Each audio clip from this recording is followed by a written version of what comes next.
All All right. right, well, hey, thanks for letting us Yeah, you're come in, welcome. man. Thank you for coming in. And what I'd like to talk to you about first is just what led you to this point. Where'd you start off? Were you into bikes as a kid, or? Yeah, so my dad, Yep. Steven. Yeah, he rode, didn't he? Yeah, he started racing. So he would have started racing late 70s, 78, 79. He never rode with me, though. No. We never got on a ride together. Yeah, I think at that point he curtailed a little bit. But yeah, so he started racing late 70s, doing a lot of crit racing, and then started training for Ironmans roughly mid 80s, okay. 5 or 6. And he did that pretty competitively up until about 92, which is about the time I started racing as a junior. So I started racing mountain bikes as a junior in 91, 92, something like that. Okay. I think my first race was down on the Cape, the first edition of Orleans Surf and Turf, I think is what it was called. Surf and Dirt. Surf and Dirt. Yeah. So that was the first race I did, and then from there I raced as a junior, not super competitively, but definitely took precedent over everything else up until about 95, 96, and that's actually when I met Gene, who owned Gearworks. Right. And I started riding with the crew that was mountain biking out of there for a while, and then in 97 I started working at Gearworks, so the beginning of my senior year of high school. And then, so I worked there off and on for, till about almost 2002. During the whole time I was racing cross-country mountain bikes. Yep. And then right around 98 I started mixing up cross-country with downhill. All right. So I did both of those, overlapped for a little while till probably about 2004, and then from then until about 2007 it was exclusively downhill racing. So from 97 to 2007ish was downhill. No road anywhere? No road racing at all, but I probably ride more on the road than I do on the mountain bike. All right, that's good. Just more miles. Although I'm starting to switch the other way. Yeah? A lot of people are. I've actually gone more towards the mountain bike now. Yeah. You know, A lot of people have done that because a lot of people want to get off the road, but I don't know. There's something about being on the road. It's fast. Oh, it's fast. It's The relaxing. insanity's good too. I mean, Yeah. Come on, dealing with cars and traffic. I mean, that's fun. Yeah. I live can. in Princeton, so I don't have to deal with too Well, much. yeah, of that. it's nice out there. I'll deliberately ride into Boston. Ah, okay. That would lead me to another thing. So in 2000, 2002 was the first time I moved out to California to work for REI in their Santa Rosa store, where I managed the bike shop and operations. So that was right out of college, Okay. which was ridiculous because I was 22 and I had 62 people working for me. So that lasted about a year. As soon as I started having to do performance reviews for people more than twice my age, it was like, this is a little out of my element. So that was about a year. I came back and worked for Gene for about 8 months in 2003, and then moved back out to California to start grad school and work at what is still probably one of the best shops in San Francisco, a shop called Roaring Mouse Cycles.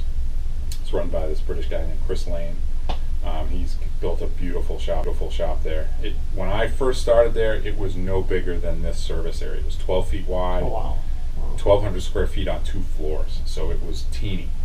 And there were only 4 of us working there. There was a gentleman by the name of Charlie Kokornik, who used to be in a goth band in the 80s in New Jersey and now runs a very high-end mountain bike shop in San Francisco called Elevation Cycles.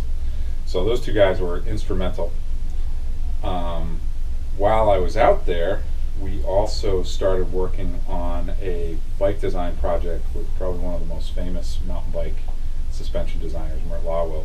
He was a 1960s and 70s flat track racer for Harley Davidson, and he designed all of the downhill suspension bikes for Yeti cycles, for Schwinn back in the heyday. His designs were used on Rotec, which is, none of those brands are using any of that anymore. He designed some of the first linkage suspension forks, and the guy was amazing. So we worked on that project at the same time as working out of the shop. Never got off the ground, but it was hugely influential in everything else I've done. So that was through the 2000s. So starting in 2003-ish, worked for Chris at Roaring Mouse right up until about 2007. And I did a brief stint at Performance Cycle, which is big. You know, they've got 100 stores all over the country, which was actually surprisingly good. I didn't think working for them would be, but it was a good environment. They were a great crew there. It was a huge shop in San Francisco. And then after that, I got an offer to go work for one of the iconic shops in New York City called Toga. So they're called Toga Gotham. They have 2 shops. Toga on the east side of Manhattan, Gotham downtown, and then I started working for them Toga East. So they had a shop on the Upper East Side, and we were in that shop for about a year before they shuttered that. I was the only person that stayed on. Everyone else was like, oh, I moved over to become the second head mechanic at Toga on the West Side. And I did that right through 2011 when Gene at Gearworks actually came calling again. They were looking for a manager and a guy to do fit. And so I came back here. I was really sick of being in New York.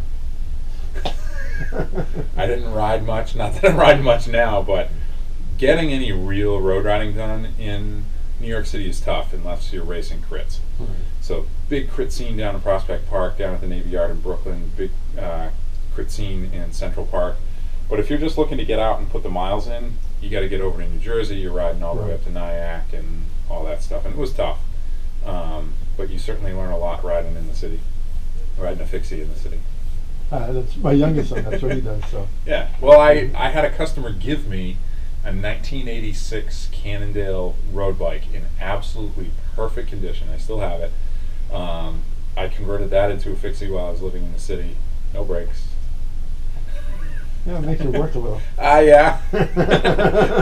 You get a few bruises on your hips from cabs and stuff, but it was good. Never had any bad accidents or anything. Just rode, had a good time.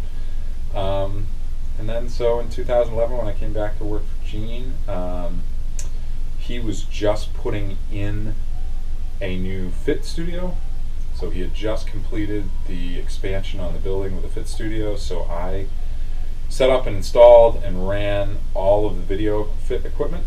Now, did you have to go to any kind of training for I that? did not, because at the time he actually had a trained fitter, Tom Stevens. So Tom's now at Assabet River in Hudson. Oh, okay. So he was the fully trained fitter. I ran all that equipment, set everything up, and then when he left, I did all the video fit after that. We kind of tapered down video fit at a certain point because it's expensive, and I think the craze for that high-end fitting is definitely flattened out. You know, here we don't see a lot of it, Right. and even at the tail end of Gearworks before it shuttered, there wasn't a whole lot of it. You know, we would do fits on the bike, very little video fit. Okay. I think closer to Boston you get a lot more of it, and certainly shops that specialize in it. Let's see, Fast Splits, there's another shop that's also in Peabody in Vermont. I forget the name of it. They do, I mean, that's kind of their focus. And so at Gearworks it wasn't really much of our focus. And then Gearworks came to a very abrupt end in 2016. Yeah, I think it was a matter of, I think, maybe 2 weeks. I found out 2 weeks before he shut us, something like that. Yeah. So that was a real surprise. Yeah, so I had actually been in talks to buy Gearworks starting roughly the early fall of 2015, because, you know, I was looking to do something more than continuing to work for people in the industry. I'd learned a lot from Chris Lane at Roaring Mouse, and it was time to do something different. But that all kind of fell apart. You know, it just wasn't going to work between all of us. Building was really big. It was going to be tough to manage all that. Things were already starting to falter a little bit.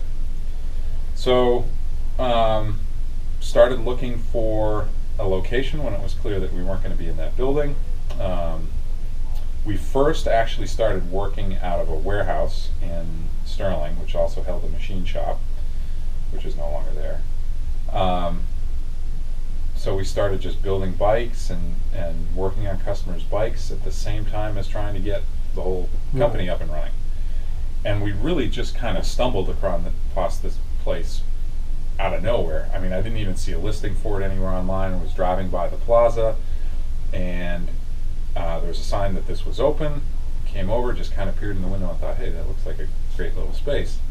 And that was before we knew that this back office was part of it. Even just looking at the place that's the storefront now, it was clear it would work pretty well.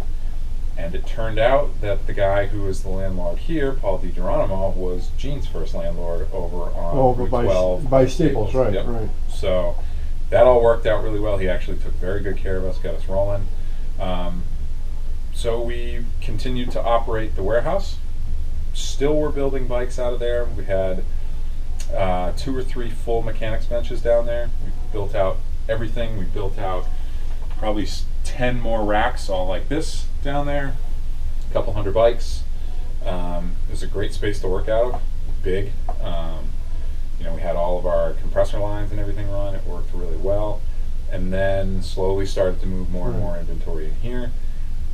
And this place, which was in a former Taekwondo studio, was completely gutted. I mean, we had to start from scratch. So literally in 5 weeks, we went from absolutely nothing in here to pretty much what you see now. It was ridiculous. Contractor guy by the name of Jeff Downer, worked with in the past. They just worked incredibly fast to get this done. So in 5 weeks, we pretty much opened the shop. So Gene had closed on the 31st of March, and we opened unofficially on the 15th of May. We did our grand opening on the 23rd of May, and then just ran from there. That was it. Well, and here we are. Well, that leads me to the other point. Now, look, I mean, Gamache couldn't sell his place. Yeah, well, part of what happened with Paul while he was closing down was less that he couldn't sell it and more that he really wanted a lot for the inventory that he had. He had a lot of old inventory. I do know that some of it got picked up by some other shops closer to Boston, but he had a lot of old inventory. He was asking a lot for it. Right. And if you've got 2, 3, 4-year-old bikes, they're not worth what you paid for them. It's just reality. Right. So he really wanted to retire, get out of it. And he had been competing with Gearworks for a long time, and Gearworks had been building up, and Gamache's had been shrinking down. Didn't help that Fitchburg's been rough for a long time, but was really starting to feel, really rough and tumble about them. I mean, when I was first starting at Gearworks, and a lot of my friends and I used to ride BMX in Fitchburg, I mean, it was, you don't think of it at the time when you're a teenager riding your BMX bike at 3 a.m. in Fitchburg, but now you look back and think, what, you idiot, what were you doing? Like, this isn't exactly Princeton, it's a rough and crumbling city, and I think the timing was probably right for them to close. It's a pizza place now. Yeah. So, and Gene had built a beautiful building over there. It was. I mean, the interior was gorgeous. So, I think as that was coming up, and a lot of the guys who worked at Gamache's had moved over to Gearworks at one point. I remember Darren at Gamache's. That's where I first met him. Yeah, so Darren Smith, Mike Spanner at one point, Scott Kinsman had worked at Gamache's, and he worked for Gearworks for a while. There's a kid named Josh Merchant who worked there, who now works at JRA in Medford. A lot of people had gone through Gamache's. They were a true Schwinn shop. I mean, they were in the heyday, 4,000 repairs a year kind of thing. So that being said, with Gamache going down and Gearworks going down, and then you opening up, the industry's changed. We all know that. Yeah. Look, I discourage people from going to the internet and buying a bike. Yeah. Or I know people that they'll go into the shop. Yep. They'll check it out. Oh yeah. And then they're going to go online and buy it. And I'm always encouraging you don't understand the service that you're missing out on. Yeah. But how are you meeting that challenge? Because it's a totally different game from the 70s and 80s, and even the early 90s. It's definitely switching the internet has definitely made a bike shop kind Yeah. of switch a little bit. So what are It you is doing different. It is a challenge, but I will say that, even when I started in the industry, we were battling Nash Bar and performance. I mean, Mhm. people were coming in with Nash Bar branded frames, and you Right. could buy Stradelli and Scatante, all those performance brands. So it's not entirely new, although it's accelerated. Right. It's a lot easier to sit on the computer and click buy than it was to, get something through the catalog. But it's certainly accelerated. I think the other thing that is going to be a challenge are direct-to-consumer brands of high-end bikes, which previously most of the bikes that you bought online weren't necessarily high-end. They Right. weren't competing with S-Works or like your Zips or anything like that. Mhm. They were low-end bikes, but Right. that's changed. Although surprisingly enough, I don't think that was exactly what led to Gearworks. There were other factors. Mhm. The internet's going to be a problem for any shop, but I think it will certainly stabilize. We do a lot of service out of here. That's one thing that you're never going to do online. Right. Although we will compete with mobile service units, but the reality is we've got an extremely experienced service crew here. All the mechanics have been at it for a long, long time, which you can't really replicate online. Getting a bike properly fit is huge. I would say with road bikes more than any other category, because when you have as many different geometries, things changing as fast as they do, with the number of sizes available, just going online and saying, "Oh, the computer says I'm a 56." Well, I just ran into that with my neighbor. Yeah. She called me up and she's like, "I'm going to go get a road bike. I saw this online." And the first thing I said to her is, "Don't do it." Yeah. And it's the same scenario you just said. She said, "Well, it tells me I'm going to need this." I said, "Look, if it doesn't fit you right, first of all, you're not going to enjoy it. Yeah. You're not going to ride it. Second of all, you might be spending just as much money to get that properly Yeah. fit, if not more, to get it fit you correctly. Yeah. So why not go to the bike shop, do it the right way first? Right. You know what I mean? Instead of going online and just trying to get her off that mindset, because she's only looking at the immediate dollar figure." Oh yeah, but that immediate dollar figure's been in people's minds for a long time. I will say that it is true when someone buys a road bike, for example, online. Some of those companies will say, "Oh, it's only 15 minutes of assembly." Having done this for 20 years, there's not a bike that comes out of the damn box that you're ready to do in 15 minutes properly. There's always something that you'll find. Bottom bracket was installed without any grease, or something up with the headset, any number of things that when they build them at the factory aren't quite right. And then of course fitting. So by the time you get it, if you've got to bring it to a shop to get it built, you're going to pay for that. If you got to pay to get it fit, you are going to get fairly close to what you would have paid Right. buying it from us in the first place. And the second thing is, we, unlike a lot of shops, do believe that doing at least your first major fit should be free when you buy the bike. So we, rather than just saying, "Okay, here's your seat height, we'll get you in the trainer, we'll have you ride the bike for a while, we'll, if we got to change out stem or change out handlebar and move the hoods, unwrap the bar, all that type of thing." Right. There's no labor on that. We don't charge any labor on that. We figure you're going to spend $3,000 on a bike. Why should you spend another 10% on top of that Right. to get it fit? Now, if you bring us a bike that you bought from Canyon or YT or any Right. of those brands, sure, it's $150 to $200, $300 to get everything properly fit, and probably another $150 sometimes to build it out of the box. Right. Because sure, you could build it out of the box, get all the packing material off, and assemble it, but believe me, that thing needs to be tuned. Rotors on disc brakes are never straight. Just setting up suspension now with mountain bikes is a good half hour to 45 minutes sometimes with people. And all of that fit stuff is stuff that we follow up on too. If somebody comes back after 600 miles on the road bike, we're not going to charge them for a fit to get things tweaked. Right. Because a lot of people coming into road bikes are relatively new to it. They don't know what to expect. So they'll get out, they'll put some miles in alone, they'll head out on some group rides, and the pace will pick up, and they'll discover, okay, I need to tweak this. And we're always here to follow up on that, and certainly any of the service that needs to be done. I mean, bikes now with internal cable routing, with electric shifting, whether it's Shimano Di2 or SRAM ETAP, which is wireless.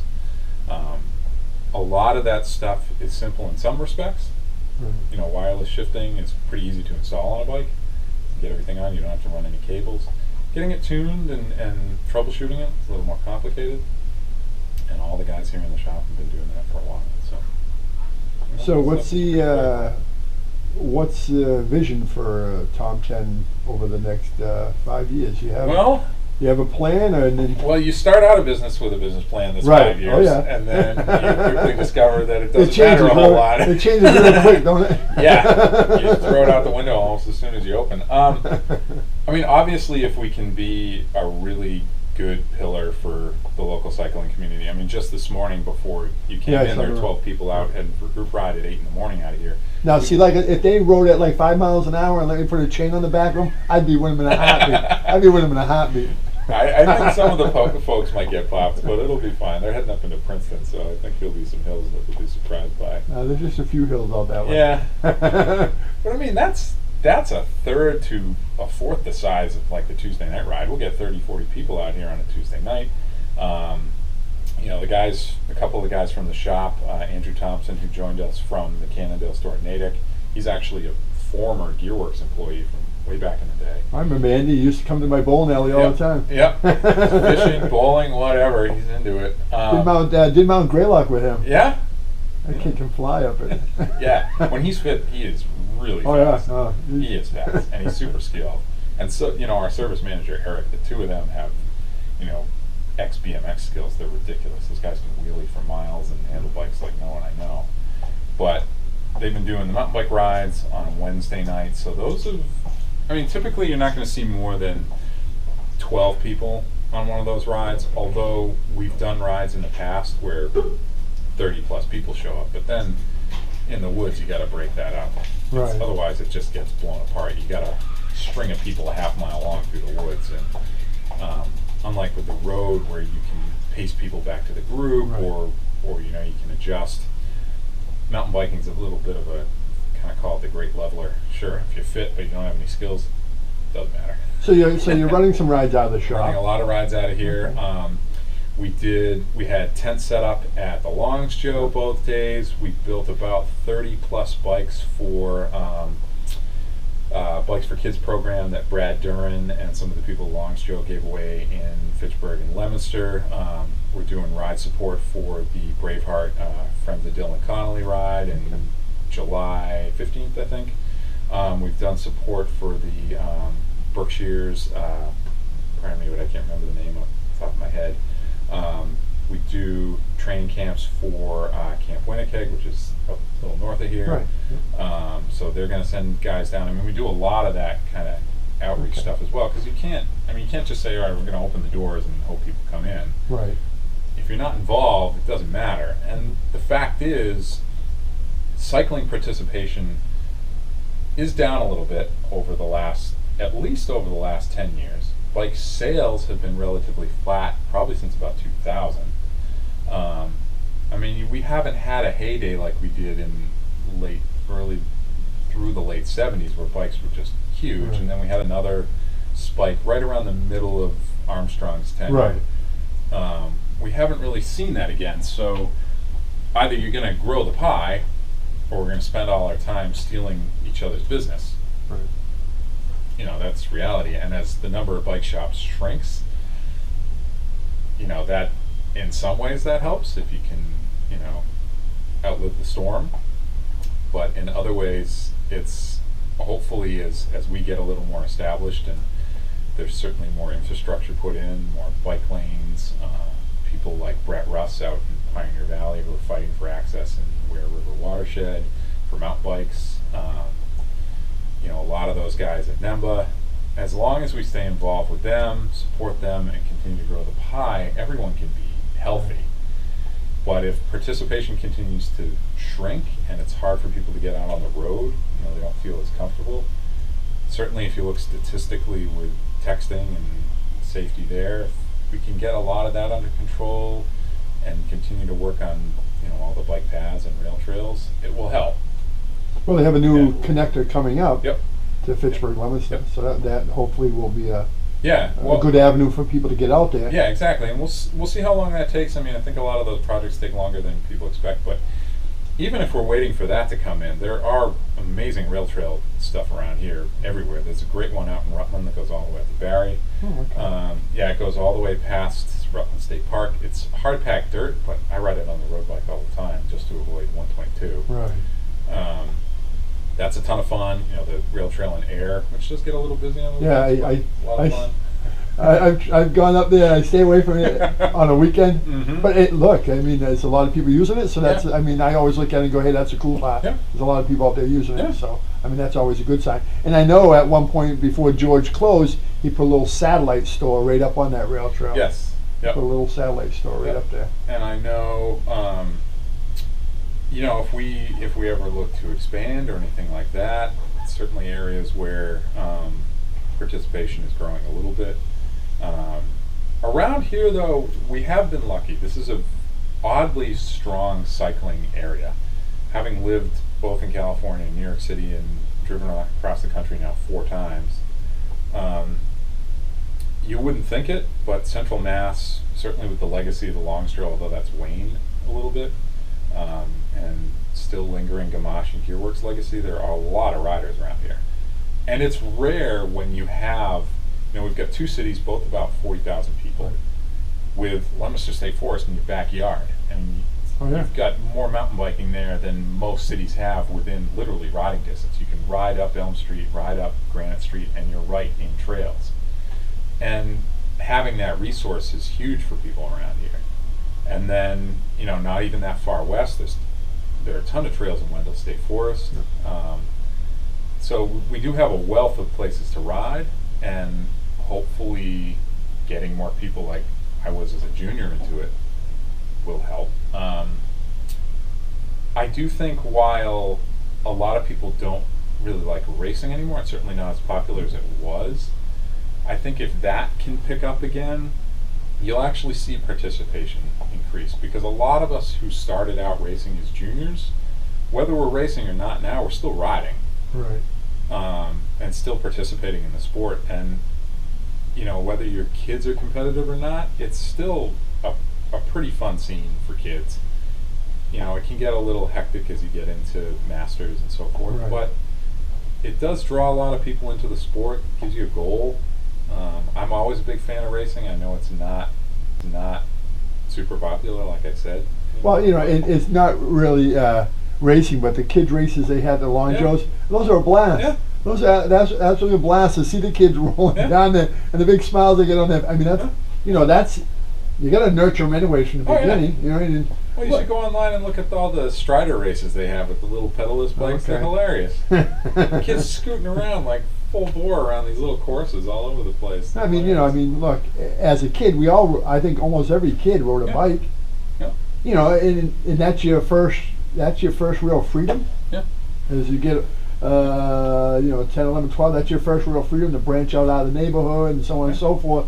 And of course, then it comes to school and then it comes to a car, and it's a new freedom. But, you know, I always looked at it and, you know, I always went back to the freedom of the bike, because it was just, Yeah. it's so different than the freedom of the car. And Yeah, well, you know, I would agree, because I mean, yeah, we live in a very car-centric country, and I'm not going to spend my time bashing cars. It's a waste of time. Everyone around here has to drive. But for me, the car was always a tool. I mean, I used it to get to places to ride. I used it to get to the races. I never looked at it, I think, in the same way a lot of people do. Oh, I moved from the bike to the car. Right. You know, growing up, at least up until recently, all my bikes were worth more than my car. You know, you put a crappy, you know, Eagle Talon and put a $3,000 bike on it, you know. That's the way it was. And I still kind of feel that way. The car is a tool. I use it to get to and from work. I wish I rode to work more, but certainly working at Gearworks, I rode to work a lot more than I do now. But when you're here 12 to 14 hours a day, kind of Now puts a squash on that. Now, it was good to see your mom. So I know yeah. you have a good family support system. Oh yeah. Well, with my dad riding as long as he did, he's gotten back into it recently a lot more. My mom was never big into running, but she still runs marathons and half marathons, a couple a year. She's going to be training to do a half marathon in Healdsburg, California, probably in the fall. She runs every day. She runs more than I ever could imagine. 13-mile runs. And she's 65, so no knock on that. My brother and I have ridden together for, God, probably 20 years now, although he doesn't ride as much. He still runs a lot. My girlfriend and I, she's been riding now almost as long as I have. She's a really good mountain biker, really strong on the road. So having all that around helps. And, with both of them owning their own business, that's certainly been a huge boon to opening this place, to being really, really strict about all the things that can sink a business, your inventory, your overhead, and allowing myself and the staff to focus on sales, to focus on service, focus on the community. My brother comes in here and does the books on the weekends sometimes, and he's got a full-time job. And my sister's got a full-time job, and she comes out and shoots photos, and my girlfriend's got a full-time job working for the city of Worcester, and she comes and does a lot of our social media stuff. So it couldn't happen without that. But as we grow, certainly they won't have to put in as much time, and the way I won't either. But the staff we have here is amazing. Again, we couldn't have done it without them. You don't build a bike shop in 5 weeks without some pretty dedicated people. Oh no! Yeah, that's. I mean, it's a ton of work, and I don't think Look, if you it's not there, and all of a sudden it's there. Yeah. It doesn't happen by luck or anything. No, it's a lot of hard work. Oh yeah, and I think we luckily had a lot of customers who were coming to us before it was built out, so they could see, oh wow, this place is just drywall and dust. And then, you came by while we still had the doors pretty much shuttered. And for a lot of people to see that, I think it kind of opened their eyes to how much work goes into doing a brick and mortar store. And for what it's worth about brick and mortar stores, I know a lot of people, there's been a lot of consternation about, for example, Amazon buying Whole Foods, but I think it's an admission that to some extent in certain areas of the country, a brick and mortar store is still pretty critical. You've got the last mile to get to your customers, and it's great that you can have something delivered on your doorstep, but if you've got to go and get it installed, to get it worked on, you're back at the bike shop anyway. And while we can't always match online pricing, we certainly give it a shot when it makes sense for us, and we're not going to turn people away who bought like a handlebar or crank or something online. We'll help them get it installed. We're not ever going to be the cheapest place to get service done, but that's unabashedly so. We have very good mechanics. I wrenched for most of the time that I was in. Well, I always look. I'm paying for an experience. And look, there's some things I can't do on my bike. Yeah. I can do minor stuff at home with my little work area, but if I'm going to bring it in, and I'm going to look, I know. Look, this guy has the experience. He's put in the time and learned. And look, so you're going to pay for that. I mean, that's just. Yeah. Look, it's expected. Yeah. And that's what gets me sometimes, where people go, oh, I can't believe they're charging me this. Like, well, then learn how to do it yourself. Yeah, well, that's part of it. And the other part is, too, like, if we're going to do that for you, obviously, if we ever make a mistake, we take care of you. We're never going to be like, oh, well, hey, you're going to pay double for that. That's never going to happen. We're going to take care of you if something goes wrong. And there are certain jobs now that require a certain amount of nuance. Not everyone's going to go out and buy all the torque wrenches you need to get all the settings right, especially with carbon. Not everyone's going to go out and buy every retaining compound for holding a bottom bracket in.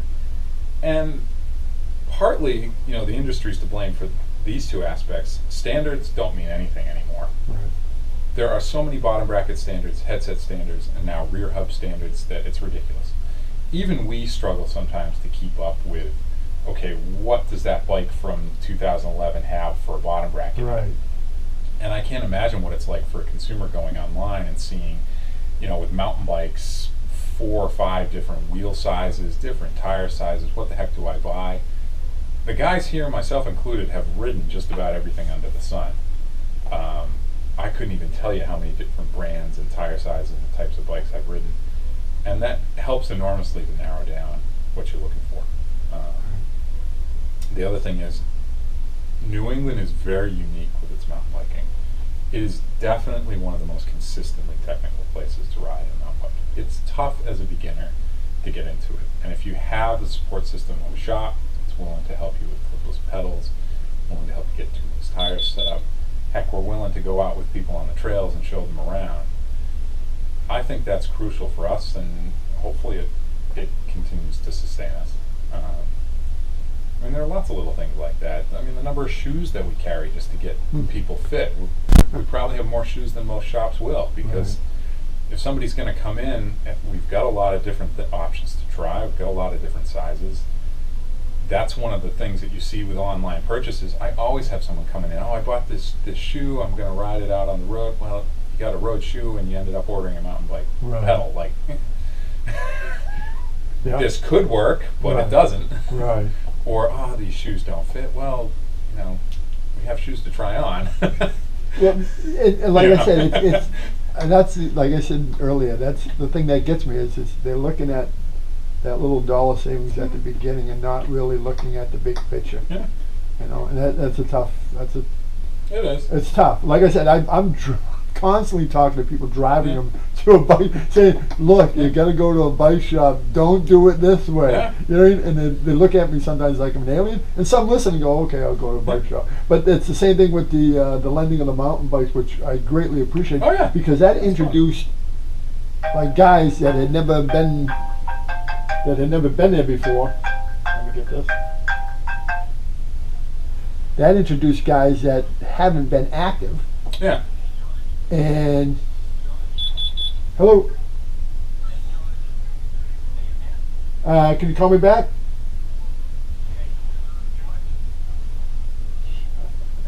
I don't know who it is. I can't even recognize the voice.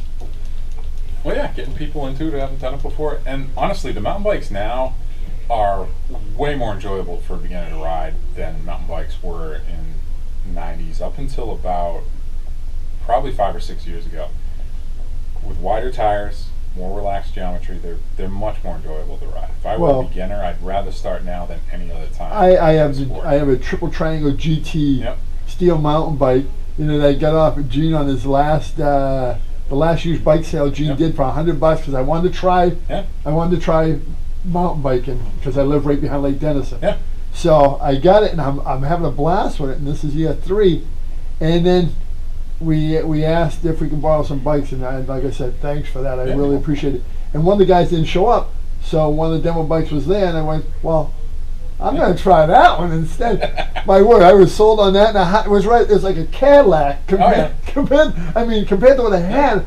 I mean, I was navigating the trails and going over stuff that I was hearing. There's a hill I couldn't even go up, and it wasn't a big hill, and I don't mind hills on a road bike. I couldn't get up on a mountain bike. Yeah. But with this bike, I rolled right up because of the tires, everything was, and it was made an enjoyable ride. Yeah, well, with that wider tire and much, much lower gearing, and honestly, the fit on them is different now. When mountain bikes were really in their big heyday, so probably late 90s, early 2000s, everything was coming from the road scene. So you build it super low and aggressive. And, a lot of people look nostalgically back at that. But trust me, if you took one of those old school mountain bikes out and rode on the trail, you're like, nope. Well, I was like, I was saying to myself when I looked at the Specialized fuse, and I'm going, it only has one chain ring in the front. And I'm going, I'm used to the triple on the mountain bike. I'm going, am I going to have enough gearing? And that's when to my head, I'm going, oh. Yeah. But they took it out, and I was like, wow, I had everything. I mean, I was amazed. Like I said, being new to that end of the sport, the mountain bike end of the sport, it sold me, so I already know my end of the year purchase is going to be it's going to be a Specialized fuse because I had a blast with that thing, and now it's the same thing with the guys that I had. The guys like going, oh man, that was so much fun. You know what I mean? It's like I never knew it could be that much fun. It's like, look, get out and ride. Look, it's a freedom of, like I said, going back to when I was a kid, it's a freedom of the ride, and just getting out there, and especially in the woods. Just get out there and you get lost. You get your bike, you go, and that's that. There are great places like Highland up in New Hampshire or Thunder Mountain out in Charlemont, or places like that where you can go, you can pay for the day, you ride the lift, and having raced downhill for 10 years, it's a blast, but there's a learning curve to that. And luckily we are relatively on the way to those places for a lot of people. So we have a lot of customers that ride those places. But I mean that's a good gateway for people too. Right. Start riding downhill. Don't bother climbing up the hill. And I know you don't like the e-bikes, but I'm telling you, they're coming. No, and I thought about an e-bike for my wife. Yeah. Because she wouldn't do well when it came to hills.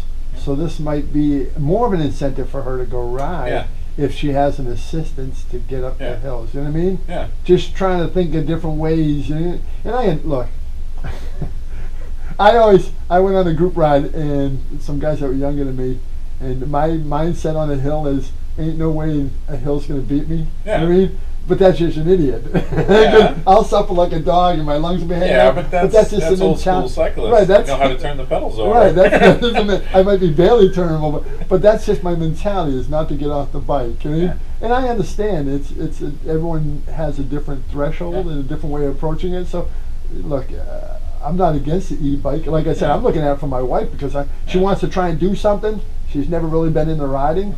So I thought, well, maybe if I get an e-bike, it might make it a little more, friendly for her. I think on the road, and probably for commuters, you're going to see more adoption of that in the U.S.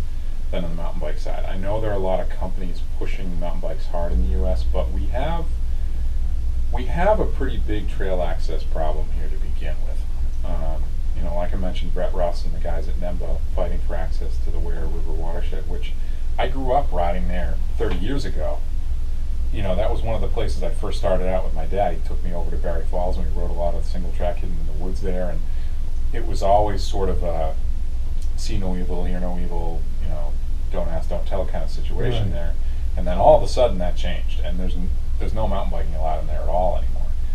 And that's always a specter that's going to haunt trail access. And I can see how e-bikes are certainly a threat to that. And we actually have only done 2 e-mountain bikes in the time. One of them for someone who's riding them on fire roads, and another guy who's just riding it around on the streets in Portsmouth, New Hampshire. Because to push those onto a situation that we have right now would certainly be irresponsible, and I think a lot of the brands trying to break into New England with the e-bikes have to recognize that until there's a certain amount of acceptance, and until trail access is something that we're not spending every year, every month, every day fighting for, maybe. But in the meantime, it's tough. It's certainly tough for me to stock them and carry them, but for a commuter bike, or for getting out on the road, or getting just the fire roads, sure, they're great. But in the woods, you never take it for granted in New England that you're still going to have access to the trails that you do. Despite mountain biking having been around now since the 80s. So, well, I know Andy's working on a single track trail in Lake Denison that he's been building, but don't tell anybody.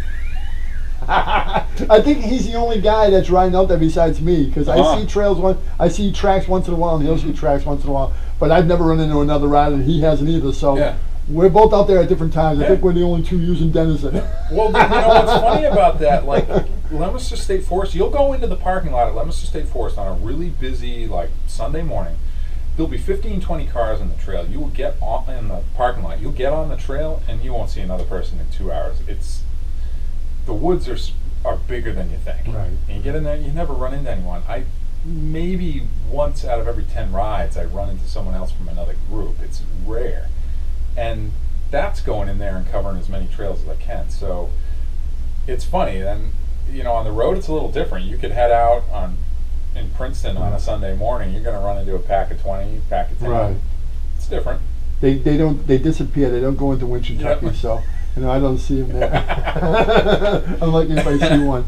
But yeah, like I said, it's I know you guys just celebrated your year anniversary, and I wish you guys all the best, because it's not it's not easy. Starting up a business is a risk. There's a lot of work involved. There's a lot of your time, and I appreciate you taking time sitting with me. And I'd like to revisit you down the road and talk to you some more on some stuff, and go from there. But I really appreciate you taking the time. Thank you. Because and I wish you guys the best. And like I know a lot of these guys from Gearworks Oh, yeah. and from us, so you know Yeah. you do have a good crew, and I wish you all the best, man. Well, thank like you. I said, I appreciate it. Thank you, George. Thank you. Thank you. Yeah. We'll have fun. Hey guys, that was Nate from Tomten Biketown. Hey, you get a chance, they're on Route 12 in Leominster. Check these guys out, man. Let me know what you think of the interview. Give us a thumbs up, comment, subscribe. Hey, time to hit the road now, guys. Stay safe.